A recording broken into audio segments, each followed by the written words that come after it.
Қажет болса, Жамбыл облысы полиция департаментінің алдына барып қонамыз. Біз позициямызды бүгін анық айтамыз. Мадияр қамауға алыну керек. Біздің қазіргі басты талабымыз да, мақсатымыз да Мадиярды қамауға алу мәселесіне қол жеткізу. Егер сол жерде болған жағдайдың видеосы болса, біздіңше бүгін бұл сұрақ мүлде туындамас еді. Мадияр 100% қамауда отырар еді. Бірақ оқиға Жамбыл облысы Меркі ауданының шалғай ауылында болған. Камера жоқ. Бірақ камераның жоқтығы жауапкершіліктен құтқармайды. Біз Мадинаның өліміне Мадиярдың тікелей қатысы бар деп есептейміз және осы нұсқаның соңына дейін тексерілуін талап етеміз. Қазір сот медициналық және техникалық сараптамалардың қорытындысы шыққан жоқ. Сарапшыларға қойылу тиіс сұрақтардың жіберілгеніне көз жеткіздік. Куәгерлерден жауап алынып, басқа да тергеу әрекеттері жүріп жатыр.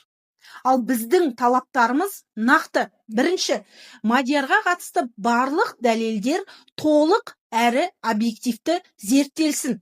Екіншісі, сот медициналық және техникалық сараптамалар созбалаңға салынбасын. Үшінші, куәгерлердің әрбір сөзі тексеріліп, қарама қайшылықтардың бәріне құқықтық баға берілсін.